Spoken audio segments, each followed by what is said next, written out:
स्वागत है आपका श्री शक्ति क्लासेज में। आज का जो वीडियो लेक्चर होगा उसमें हम अध्ययन करेंगे हमारा एक बिल्कुल नया चैप्टर जो होगा विद्युत धारा। तो इससे पहला वाला जो चैप्टर नंबर 9 है उसको मैं यहाँ पर नहीं करवाऊंगा क्योंकि उसके लिए आपको है वो नोट्स लिखवाने पड़ेंगे। तो नोट्स लिखवाएंगे तो उसको जब हमारे लगेगी जब ऑफलाइन कक्षाएं तब हम उसको करेंगे। तो उसके बाद में 9 चैप्टर के बाद में जो हमारा 10वां चैप्टर है विद्युत धारा उसके बारे में हम अध्ययन करेंगे। ठीक है, पिछला जो हमारे 4 जो चैप्टर थे वो किसके हो गए थे? रसायन विज्ञान के हो गए। अब हमारे जो 9, 10, 11 है जो चैप्टर है वो किसके? भौतिक विज्ञान के हैं। तो उसमें से हम कौन सा चैप्टर पढ़ेंगे? उसमें से हम पढ़ेंगे 10वां चैप्टर जो है हमारा विद्युत धारा। तो चैप्टर नंबर 10 विद्युत धारा, इलेक्ट्रिक करंट। ठीक है, धारा बोलते हो, धारा क्या होती है? करंट होता है। इसको क्या बोलते हैं? इसका इंग्लिश नाम होता है इलेक्ट्रिक करंट। मतलब हम करंट के बारे में पढ़ेंगे कि धारा क्या चीज होती है, किस प्रकार से धारा चलती है, जिस तार लगाते हैं तभी धारा क्यों चलती है। ठीक है, कोई भी धातु पड़ी है तब वहां पर धारा का चालन है वो क्यों नहीं होता है। तो उन सब कारणों के बारे में हम अध्ययन करेंगे। तो यहाँ पर सबसे पहले तो विद्युत धारा की परिभाषा है वो क्या होगी, वो हमारे को समझनी जरूरी है। यहाँ पर तो देखो क्या होगी परिभाषा विद्युत धारा। विद्युत धारा की परिभाषा क्या होगी? विद्युत धारा की परिभाषा होगी आवेशों के प्रवाह की दर को विद्युत धारा कहते हैं। विद्युत धारा कहते हैं। आवेशों की प्रवाह की दर को क्या कहते हैं? विद्युत धारा कहते हैं। अब देखो यहां पर कि आवेश क्या होते हैं, पहले तो ये समझो। आवेश हमने पढ़ा है कि कोई भी वस्तु क्या करती है, कोई भी, जैसे सोडियम है तो सोडियम क्या करता है? एक इलेक्ट्रॉन का त्याग करता है। तो एक इलेक्ट्रॉन का त्याग करता है तो इसके ऊपर क्या आ जाता है? प्लस आ जाता है। प्लस आने का मतलब क्या आ गया? हिंदी में क्या बोलेंगे इसको? धनावेश आ गया। क्या आ गया? धनावेश आ गया। इलेक्ट्रॉन त्यागा तो क्या आया? धनावेश आया। इलेक्ट्रॉन ग्रहण किया तो क्या आया? ऋणावेश आया। क्या आया? ऋणावेश आया। और जब ये क्या हो गया आपका? धनावेश हो गया। तो यहां से आप पता देख पा रहे हो यहाँ पर कि आवेश है वो 2 प्रकार के हैं। एक तो कौन सा आपका? धनावेश, धन प्लस आवेश। एक कौन सा है? ऋणावेश है। 2 प्रकार के आवेश है ना। तो यहाँ पर आवेशों के प्रवाह की जो दर होती है, मतलब आवेश जो गति करते हैं ना, उसी की दर को हम क्या कहते हैं? विद्युत धारा कहते हैं। कहने का मतलब आवेश जब गति करेगा तब वहां पर है वो जो भी मतलब घटना होगी उसको हम क्या बोलेंगे? विद्युत धारा बोलेंगे। अब यहाँ पर बात आती है कि कौन सा आवेश गति करेगा? धनावेश आवेश गति करेगा या फिर ऋणावेश आवेश गति करेगा? क्योंकि यहाँ पर तो आवेश कितने प्रकार के होंगे? आवेश हो गए आपके 2 प्रकार के। कौन से? धनावेश और ऋणावेश। तो हम बोल रहे हैं कि आवेशों के प्रवाह की दर, मतलब आवेश कर रहे हैं, प्रवाह कर रहे हैं आवेश। ठीक है, अगर इसमें आवेश यहाँ पर है, कोई भी एक आवेश है वो यहाँ से यहाँ तक चल रहा है, यहाँ से यहाँ तक चल रहा है, यहाँ से यहाँ तक चल रहा है, इसका मतलब वहां पर विद्युत धारा चलेगी। ठीक है, विद्युत धारा चलेगी। ये घटना है यहाँ पर, इसे आपको ध्यान में रखना है कि आवेश गति करेगा तो विद्युत धारा बहेगी, करंट बहेगा। ठीक है, अब यहाँ पर कौन सा आवेश बहेगा? भाई यहाँ पर धनावेश भी है, ऋणावेश भी है, क्या दोनों बहेंगे या फिर एक बहेंगे? तो कौन सा बहेगा? तो उसके लिए आप समझो कि जो धनावेश होता है वो परमाणु होता है। कोई भी परमाणु के कहां पर स्थित होता है धनावेश? भाई परमाणु है, परमाणु के 3 मूलभूत कण होते हैं। कौन से? इलेक्ट्रॉन, प्रोटॉन और न्यूट्रॉन। इलेक्ट्रॉन, प्रोटॉन और न्यूट्रॉन। प्रोटॉन कहां पर पाया जाता है? नाभिक में पाया जाता है। इलेक्ट्रॉन कहां पर पाया जाता है? बाह्यतम कोश के इलेक्ट्रॉनों पर पाया जाता है। ये इस प्रकार से हमारा परमाणु था। अंदर क्या पाया जाता है? प्रोटॉन और न्यूट्रॉन। और बाहर क्या पाया जाता है? इलेक्ट्रॉन। बाहर पाया जाता है ऋणावेश और अंदर क्या पाया जाता है? धनावेश पाया जाता है यहाँ पर। तो यहाँ पर होता क्या है कि जो धनावेश होता है वो पाया जाता है नाभिक में, और एक नाभिक में एक ऐसा बल लगता है जो हमारे गुरुत्वाकर्षण बल, विद्युत बल, चुंबकीय बल, जितने भी बल होते हैं ना उन सबसे प्रबल बल होता है। मतलब ये जो गुरुत्वाकर्षण बल है, मतलब पृथ्वी हमारे को खींचती है ना, इससे भी प्रबल बल, मतलब सूर्य पृथ्वी को खींच कर रखता है ना, उससे भी प्रबल बल होता है। कौन सा प्रबल बल होता है? यहाँ पर इसमें अंदर पाया जाता है नाभिकीय बल। नाभिक के अंदर कौन सा बल पाया जाता है? नाभिकीय बल पाया जाता है। तो नाभिकीय बल के कारण है वो क्या होता है? जो प्रोटॉन है और न्यूट्रॉन है वो अंदर बिल्कुल अच्छे तरीके से बंधे हुए रहते हैं, और इसी वजह से यहाँ पर प्रोटॉन बाहर नहीं निकल सकते। अब सीधी सी बात है कि अगर प्रोटॉन बाहर नहीं निकल सकते हैं तो प्रोटॉन गति नहीं कर सकते, क्योंकि कोई बाहर निकलेगा किसी जगह पर है तभी तो वो गति कर पाएगा ना। भाई आप जैसे मान लो एग्जाम्पल के लिए मान लो आपको आप एक कमरे के अंदर हो और कमरे के अंदर आप बंद हो, अब आपको बोले जाए आपको गति करनी है, बाहर गति करनी है, तो आप कैसे गति कर पाओगे? कमरे के अंदर ही गति कर पाओगे, बाहर तो गति नहीं कर पाओगे क्योंकि आप बाहर जा ही नहीं सकते वहां पर। लेकिन इलेक्ट्रॉन है वो क्या करता है? इलेक्ट्रॉन कमरे के, ऐसे मान समझो कि इलेक्ट्रॉन कमरे के चारों तरफ गति करता है, तो उसको अगर बोल दिया जाएगा आपको बाहर गति करनी है, तो क्या इलेक्ट्रॉन गति नहीं कर सकता? कर सकता है इलेक्ट्रॉन, क्योंकि तो खुद ही बाहर है, तो आसानी से वो बाहर है, वो जा सकता है। तो यहाँ पर पता क्या चला हमारे को इतनी बातों से कि जो इलेक्ट्रॉन है वो गति करता है, मतलब ऋणावेश गति करता है, धनावेश गति नहीं करता है। क्यों नहीं करता है? क्योंकि धनावेश पाया जाता है नाभिक के अंदर, और नाभिक के अंदर है वो जो भी पाया जाता है उस पर लगता है एक प्रबल नाभिकीय बल लगता है, या नाभिकीय जो हमारा बल है वो लगेगा, इस वजह से वो धनावेश है वो बाहर गति नहीं कर पाएगा। तो कहने का मतलब विद्युत धारा का योगदान केवल और केवल किसके कारण होता है? इलेक्ट्रॉन मतलब ऋणावेश के कारण होता है। तो समझ में आ गया होगा कि विद्युत धारा की परिभाषा क्या है कि आवेशों के प्रवाह की तरह, आवेश जब गति करेंगे, प्रवाह करेंगे, प्रवाह करने को गति करना, तो आवेश जब प्रवाह करेंगे, गति करेंगे, तो उसी की दर को क्या कहेंगे? हमें यहाँ पर विद्युत धारा कहेंगे। दर मतलब जितने ज्यादा आपके क्या आएंगे? ऋणावेश आएंगे, इलेक्ट्रॉन आएंगे, उतनी ज्यादा क्या बहेगी? धारा बहेगी ना यहाँ पर। तो ये बात आपको ध्यान में रखनी है, ये सिंपल सी परिभाषा है जो आपको ध्यान में रखनी है। और यहाँ पे ये भी ध्यान में रखना है कि विद्युत धारा का प्रवाह है वो किस आवेश के कारण होगा? धनावेश के कारण होगा या फिर ऋणावेश के कारण होगा? तो आप क्या जवाब दोगे वहां पर कि जो आपका ऋणावेश है उसके कारण है वो क्या होगा? आवेश का प्रवाह होगा। अब ये तो होगी परिभाषा। ऐसे एक परिभाषा और होती है, देखो इसी की परिभाषा होती है प्रति एकांक समय में किसी वस्तु से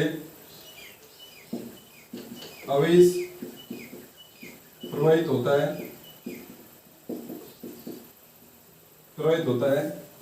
तो वह विद्युत धारा उत्पन्न होती है, तो वहां विद्युत धारा है वो उत्पन्न होती है।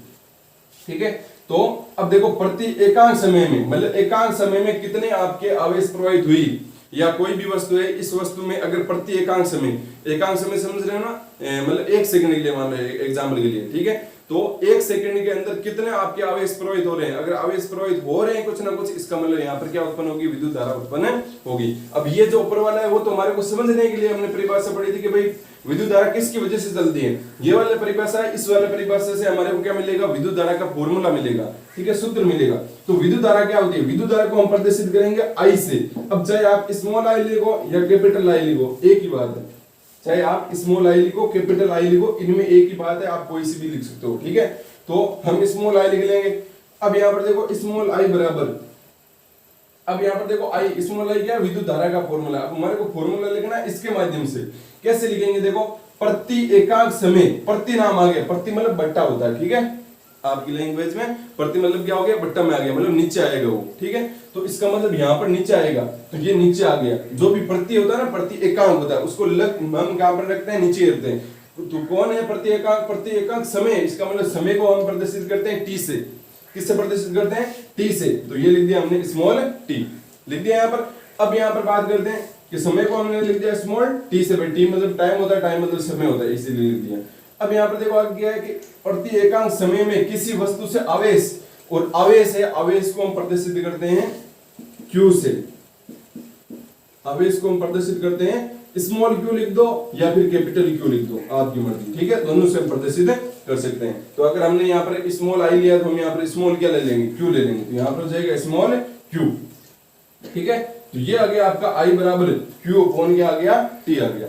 आगे यहाँ पर अब देखो आगे, ये तो हमारा क्या आ गया? फॉर्मूला आ गया। किसका आ गया फॉर्मूला? विद्युत धारा का फॉर्मूला आ गया क्या? आई बराबर क्यू अपॉन टी आ गया। यहाँ पर कैपिटल बी लिख सकते हो, कैपिटल आई बराबर क्यू अपॉन टी। ये फॉर्मूला इंपॉर्टेंट है, इसको आपको ध्यान में रखना है, ठीक है। यहाँ पर ये क्या है? क्यू क्या है? क्यू है आपका आवेश, और टी क्या है? टी है आपका समय। टी क्या है? समय। तो ये आ गया आपका विद्युत धारा का फॉर्मूला। अब अगर विद्युत धारा का फॉर्मूला आ गया, अब यहाँ पर आप क्या दे रहे हो कि आवेश गति कर रहा है। अब यहाँ पर एक बात और देखो, मैंने अभी बताया है कि चाहे आपके कोई से भी तार वगैरह हो या कोई भी वस्तु हो, उसमें जो विद्युत धारा है उसका प्रवाह किसकी वजह से होता है? ऋणावेश के कारण होता है। किसके कारण होता है? ऋणावेश के कारण होता है ऋणावेश के कारण।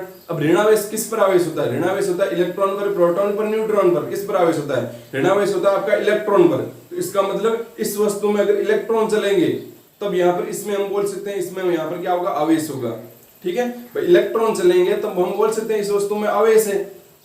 आवेश है ना यहाँ पर भाई, आवेश को ही हम क्या, आवेश कौन सा है? ऋणावेश है। ठीक है, इस प्रकार से तो इलेक्ट्रॉन गति करेगा तो विद्युत धारा उत्पन्न होगी। अब यहाँ पर ऐसे थोड़ी है कि इस तार के अंदर एक इलेक्ट्रॉन गति करता है, नहीं गति करता ना। कितने इलेक्ट्रॉन गति करेंगे? 10, 15, 20, 30, 40, 50, कितने इलेक्ट्रॉन गति करेंगे? हम मान लेते हैं भाई n इलेक्ट्रॉन गति कर रहे हैं। समझ रहे ना कि इस वस्तु के अंदर कितने, इस वस्तु के अंदर है वो एक इलेक्ट्रॉन गति कर रहा है, इसका मतलब हमारा आवेश कितना है? एक है। इस वस्तु के अंदर एक इलेक्ट्रॉन गति कर रहा है, एक इलेक्ट्रॉन मतलब ऋणावेश, एक इलेक्ट्रॉन गति कर रहा है, मतलब इस वस्तु के अंदर आवेश कितना है? एक है। ठीक है, अब मान लो इस वस्तु के अंदर दो इलेक्ट्रॉन गति कर रहे हैं, तो हम क्या बोलेंगे? इस वस्तु में कितना आवेश है? दो आवेश है। दो आवेश मतलब दो ऋणावेश है। ठीक है, इस वस्तु के अंदर अगर चार इलेक्ट्रॉन गति कर रहे हैं तो हम क्या बोलेंगे? इस वस्तु के अंदर चार ऋणावेश है, ये बोलेंगे ना। तो समझ पा रहे हो ना? तो कहने का मतलब कोई भी वस्तु है उसके अंदर जो आप आवेश लिखोगे वो आवेश किसके बराबर आएगा? वो आवेश आएगा आपका इलेक्ट्रॉन के बराबर। भाई क्यू क्या आपका आवेश है, ई भी क्या है? ई है वो ऋणावेश है। भाई हमें पता है कि कोई भी वस्तु उसके अंदर जो विद्युत धारा प्रवाहित होती है इस प्रकार से, वो विद्युत धारा प्रवाहित होती है केवल और केवल किसके कारण? इलेक्ट्रॉन के कारण। तो इलेक्ट्रॉन गति करेगा तो इसके अंदर विद्युत धारा प्रवाहित होगी इस प्रकार से। ठीक है, अब हमारे को चेक करना है कि इस वस्तु के अंदर है वो कितना आपका आवेश है। तो हम क्या लिखेंगे भाई? आवेश को किससे प्रदर्शित करते हैं? क्यू से। अब हमारा यहाँ पर इस वस्तु में आवेश है कौन सा? धनावेश या ऋणावेश है? इस वस्तु में आवेश है आपका ऋणावेश। कितना ऋणावेश है? अभी तो यहाँ पर एक इलेक्ट्रॉन दिख रहा है, लेकिन कोई भी वस्तु उसमें एक इलेक्ट्रॉन से थोड़ी विद्युत धारा उत्पन्न हो सकती है। जब क्या आएंगे? बहुत सारे इलेक्ट्रॉन आएंगे तब वहां पर विद्युत धारा चलेगी। तो इसका मतलब यहाँ पर कितने इलेक्ट्रॉन हम मानेंगे? यहाँ पर मानेंगे हम n इलेक्ट्रॉन। कितने इलेक्ट्रॉन हमारे पास में? n इलेक्ट्रॉन है। कितने इलेक्ट्रॉन? n electron. तो हम यहाँ पर क्या लिखेंगे? q की जगह Ne। q की जगह क्या लिख देंगे? Ne। तो यहाँ पर जो हमारा I बराबर Q अपॉन T आया है, वहां पर Q के बराबर क्या होगा? Q बराबर होगा Ne। जहां पर जो Q है वो क्या आपका? वो है आवेश। Q क्या है? आवेश। N क्या है? N है इलेक्ट्रॉनों की संख्या। अभी हमने देखा था ना भाई, N हमने कैसे निकाला था? भाई इसके अंदर एक इलेक्ट्रॉन गति कर रहा है, मतलब आवेश Q E है, मतलब आवेश E है। और अगर मान लो एक नहीं, दो, तीन, चार, पांच, छह ऐसे करते करते n इलेक्ट्रॉन गति कर रहे हैं, तो हम क्या बोलेंगे? इसके अंदर आवेश कितना है? Q कितना है? N into E। मतलब n क्या है? इलेक्ट्रॉनों की संख्या। इलेक्ट्रॉनों की संख्या। और E है वो आपका क्या है? E है वो इलेक्ट्रॉन का आवेश। इलेक्ट्रॉन का आवेश। इलेक्ट्रॉन का आवेश। ठीक है, तो I बराबर हो गया Q अपॉन T। यहां पर हम एक फॉर्मूला, Q बराबर क्या आ गया आपका? N E आ गया। तो यहां से I बराबर एक फॉर्मूला और आ जाएगा क्या? Q का मान क्या आ गया? N E अपॉन क्या आ जाएगा? T। ठीक है, तो ये आ गया आपका एक और फॉर्मूला, I बराबर N E अपॉन T। ये पता है, बस सिंपल सी भाषा में समझना है कि आवेश कितना है आपका? इलेक्ट्रॉन के आवेश के बराबर है, लेकिन एक इलेक्ट्रॉन से नहीं प्रवाहित होगी। कितने इलेक्ट्रॉन चाहिए हमारे को? n इलेक्ट्रॉन चाहिए। n की जगह आप कितना मान रखो? आपके पास में आवेश आ जाएगा।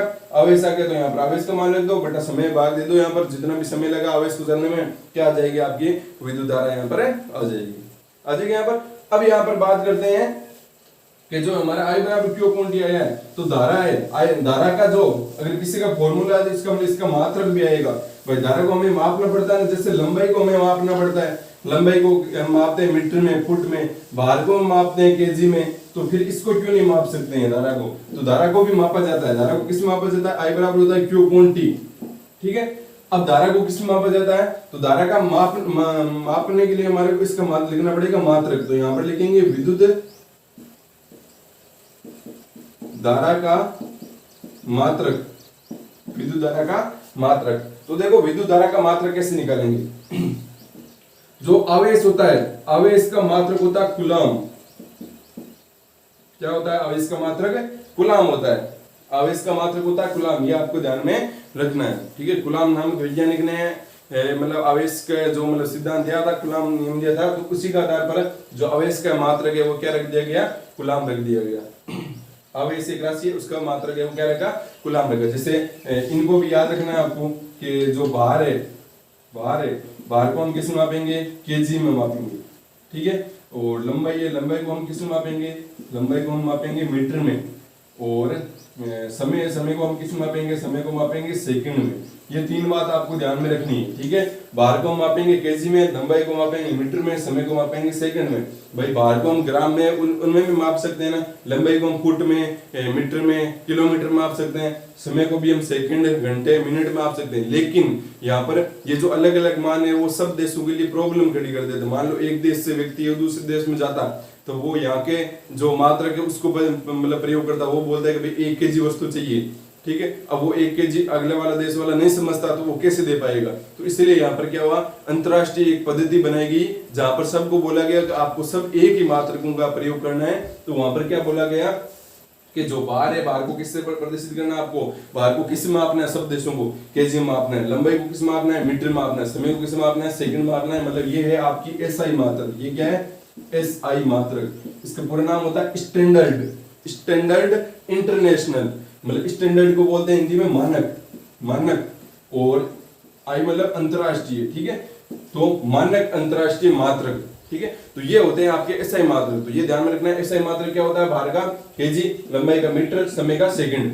समय को इनमें माप सकते हैं अलग अलग, लेकिन एसआई हमारे को ये याद रखने, ये आपको याद रखने, ठीक है। उसी प्रकार से आवेश का भी एसआई मात्रक क्या होता है, कूलाम होता है। आवेश का एसआई मात्रक क्या होता है, कूलाम होता है। अब कूलाम के अलावा भी मतलब और भी होते हैं, जैसे आपका मतलब फेराडे होता है, फ्रैंकलिन होता है, ठीक है। वो तो आपके है नहीं, तो आपको ध्यान में रखना है आवेश है, आवेश का एसआई मात्रक क्या होता है, कूलाम होता है, जिसको हम सी से प्रदर्शित करते हैं। बटा समय, समय को किससे प्रदर्शित करेंगे, अभी मैंने बताया था किससे, सेकंड से। तो ये आ गया सेकंड। अभी भी हम जो यहाँ पर निकाले वो विद्युत धारा का एसआई मात्रक ही निकाल रहे हैं, ठीक है, क्योंकि हम सारे एसआई मात्रक रख रहे हैं, यहाँ पर एसआई मात्रक। तो विद्युत धारा का एसआई मात्रक क्या आ गया, इसका मात्रक होता है कूलाम, बटा समय का मात्रक होता है सेकंड, और कूलाम बटा सेकंड, मतलब इसको वापस से लिख देता हूँ, कूलाम बटा सेकंड, कूलाम बटा सेकंड को बोला गया एम्पियर। क्या बोला गया, एम्पियर। तो अब यहां से आपको पता चल गया होगा कि विद्युत धारा का जो मात्रक है वो कूलाम बटा सेकंड भी है, लेकिन कूलाम बटा सेकंड को क्या बोला गया, भाई एक नाम दे दीजिए। बार बार हम कूलाम बटा सेकंड लिखेंगे, उसकी जगह हम एक नाम दे दे, और एक नाम क्या दे दिया, एम्पियर दे दिया। एम्पियर भी एक व्यक्ति था, उसी के समान में है वो धारा का जो मान, धारा का मात्रक है वो क्या दे दिया गया, एम्पियर दे दिया गया। तो आपको पता चल गया होगा कि विद्युत धारा का जो मात्रक है वो क्या होता है, आपका एम्पियर होता है। विद्युत धारा किसकी वजह से चलती है, आवेशों की वजह से चलती है। किस आवेश की वजह से चलती है, तो वो आवेश होता है आपका ऋणावेश होता है, धनावेश नहीं होता है, क्योंकि धनावेश पाया जाता है नाभिक के अंदर, नाभिक के अंदर पाया जाता है नाभिक केबल, इसलिए धनावेश से वो बाहर नहीं निकल सकता। इलेक्ट्रॉन ये वो उत्तरदायी होता है विद्युत धारा के प्रवाह के लिए। और ये हो गया आपका विद्युत धारा का मात्रक कूलाम बटा सेकंड, मतलब क्या हो गया, एम्पियर हो गया। तो विद्युत धारा का मात्रक होता है एम्पियर। समझ में आ गया सबका, ठीक है। अब यहाँ पर बात करते हैं एक एम्पियर की परिभाषा क्या होगी, एक एम्पियर की,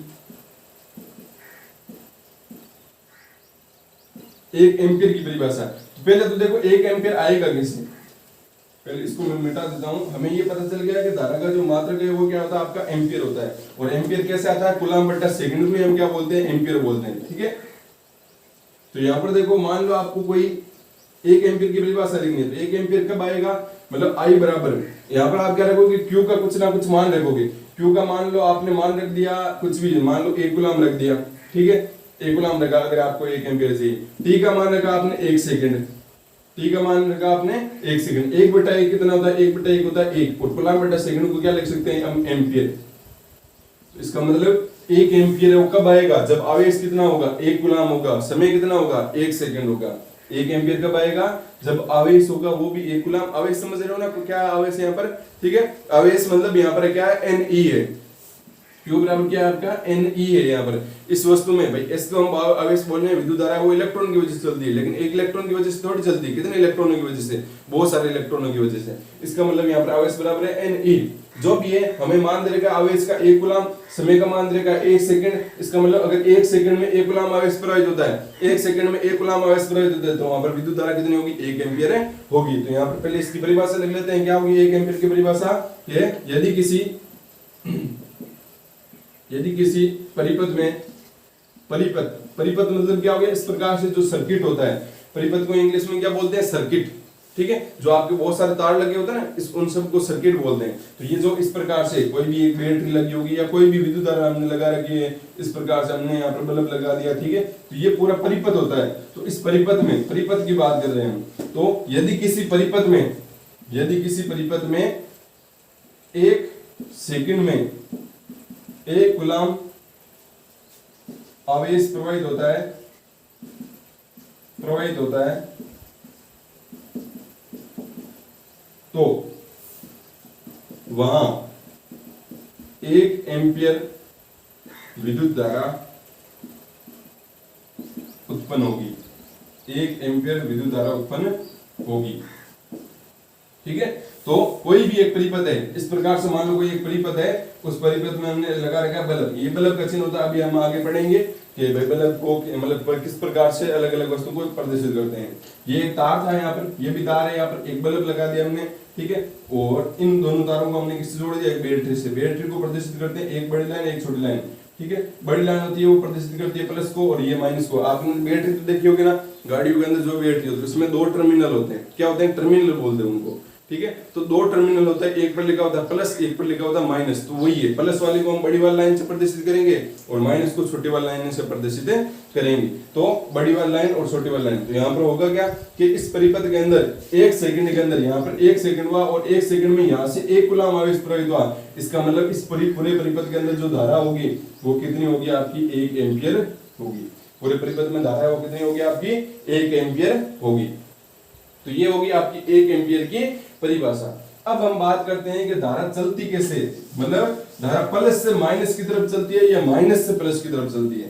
तो एक बात ध्यान में रखना है यहाँ पर, ये तो पढ़ लिया 1 एम्पियर की परिभाषा। 1 एम्पियर क्या है वो भी हमने पढ़ लिया। धारा का क्या होता है, मात्रक होता है, और Q बराबर क्या होता है, NE होता है। अब बात करते हैं कि आपकी जो विद्युत धारा है वो प्लस से माइनस की तरफ चलती है या माइनस से प्लस की तरफ चलती है। कोई भी मान लो एक परिपथ है, हमने एक परिपथ बनाया, उसमें हमने एक बैटरी लगा दी, इस पर प्लस इस पर माइनस। ये क्या आपकी बैटरी है, ये क्या आपका बल्ब है, ठीक है। यहाँ पे ये तार है, ठीक है, ये तार है। यहाँ पे बैटरी लिया, यहाँ पे बैटरी का एक तार लिया हमने, बल्ब से जोड़ दिया, दूसरा तार लिया, बल्ब से जोड़ दिया। अब यहाँ पर बात करते हैं कि धारा है वो किस में से। आपने ये तो सुना होगा कि जो आपके घरों के अंदर लाइट आती है वगैरह, तो वहां पर आपने सुना होगा कि एक होता है आपका अर्थ का तार, एक होता है करंट का तार। ऐसे बोलते हैं ना, एक होता है अर्थ और एक होता है करंट। तो ये अर्थ और करंट, इनको क्यों नाम दिया गया, जो करंट वाला होता है उसमें करंट आता है, अर्थ में करंट नहीं आता, ये बोला जाता है ना। तो फिर ये करंट किसको बोलते हैं और अर्थ किसको बोलते हैं, वही हम यहाँ पर समझ रहे हैं। देखो, तो बैटरी है, हमें चेक करना है कि विद्युत धारा प्लस से माइनस की तरफ चलती है या माइनस से प्लस की तरफ चलती है। तो यहां पर देखो आप कि जो विद्युत धारा है, विद्युत धारा चलेगी कैसे, वो निर्भर करेगी विद्युत धारा उच्च विभव से निम्न विभव की ओर होती है। विद्युत धारा उच्च विभव से निम्न विभव की ओर चलती है, ठीक है। मतलब यहाँ पर विद्युत धारा उत्पन्न होती है। तो विद्युत धारा उच्च विभव से निम्न विभव की। आप एक चीज देखो कि चाहे आप किसी भी वस्तु को ले लो, हमेशा क्या होगा, उच्च से निम्न की ओर ही होगा। क्या होगा, उच्च से निम्न की ओर। जैसे आप मान लो किसी कमरे के अंदर आप क्या रखोगे, एक बहुत अधिक गर्म है, कोई भी पानी है, कोई भी एक आपके पास में बाल्टी वगैरह होगी, उसमें आप गर्म पानी रखोगे, एक में रखोगे आप ठंडा पानी। तो वहां पर आप क्या देखोगे कि जो आपका जो ठंडा पानी रखा था वो भी क्या हो गया, आपका धीरे धीरे वो थोड़ा थोड़ा गर्म हो गया, और जो आपने गर्म बाल्टी रखी उसका पानी वो धीरे धीरे ठंडा हो गया। क्यों हो गया, क्योंकि जो विद्युत जो मतलब ऊष्मा है, ऊर्जा है, वो हमेशा उच्च ऊर्जा से निम्न ऊर्जा की ओर प्रवाहित होती है।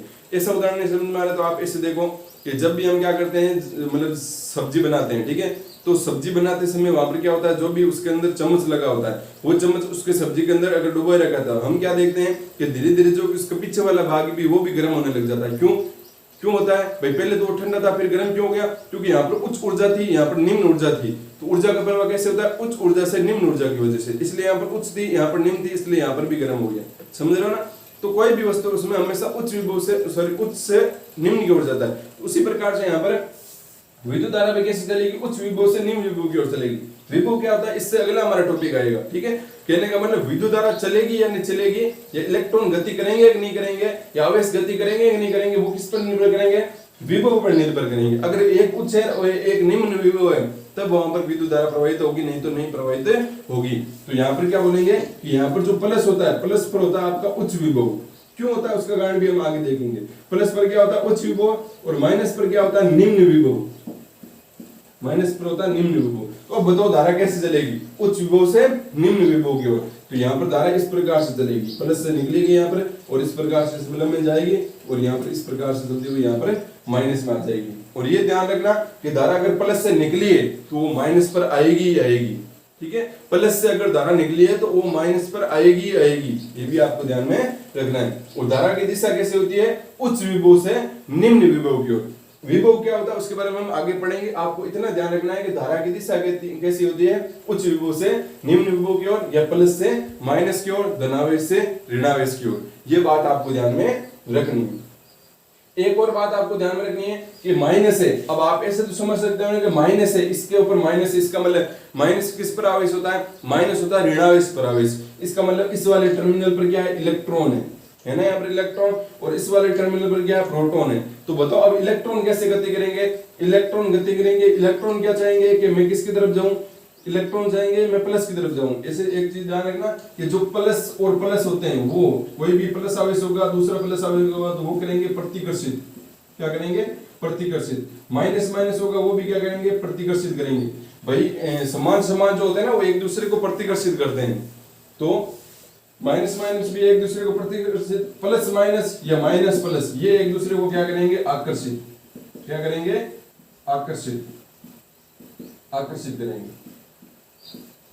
तो ये आपको ध्यान में रखना है कि जो आपके भिन्न भिन्न आवेश होंगे वो एक दूसरे को क्या करते हैं, आकर्षित करते हैं, और जो समान आवेश होते हैं वो एक दूसरे को क्या करते हैं, प्रतिकर्षित करते हैं। ये बात आपको ध्यान में रखनी है। जिससे आप चुंबक ने देखा होगा, आप जब छोटे थे तो आप क्या देखते थे कि चुंबक का कभी आप सिरा लाते थे तो कभी तो वो एक दूसरे को ऐसे दूर धकेलते थे और कभी एक दूसरे के पास लाते थे। उसी प्रकार से यहाँ पर भी ये वो आवेश क्या करते हैं, जो समान आवेश होते हैं वो एक दूसरे को प्रतिकर्षित करते हैं, ये ध्यान रखना है। और जो माइनस प्लस आवेश होते हैं वो एक दूसरे को क्या करते हैं, आकर्षित करते हैं। क्यों करते हैं उसका कारण हम आगे पढ़ेंगे यहाँ पर, ठीक है। आपको यहाँ पर ये चीज ध्यान में रखनी है।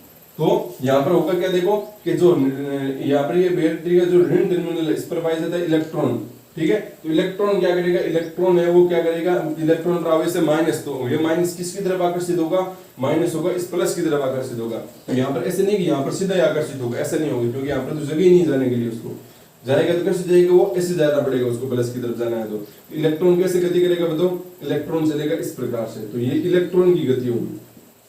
तो यहां से आपको पता दिख रहा है कि विद्युत धारा तो हमारी प्लस से माइनस की तरफ चल रही है, विद्युत धारा तो प्लस से माइनस की तरफ चल रही है, लेकिन जो इलेक्ट्रॉन गति कर रहा है वो कैसे गति कर रहा है, माइनस से प्लस की तरफ गति कर रहा है। देखो यहाँ पर इलेक्ट्रॉन है वो माइनस से प्लस की तरफ गति कर रहा है। क्यों गति कर रहा है, क्योंकि यहाँ पर इलेक्ट्रॉन के ऊपर है माइनस आवेश, और माइनस आवेश है तो माइनस आवेश से वो किसकी तरफ जाएगा, आपका प्लस आवेश की तरफ जाएगा। क्योंकि जो विपरीत आवेश होते हैं माइनस और प्लस एक दूसरे को आकर्षित करेंगे, सीधे यहाँ से नहीं जाएंगे, उसको यहाँ से घूम कर जाना पड़ेगा।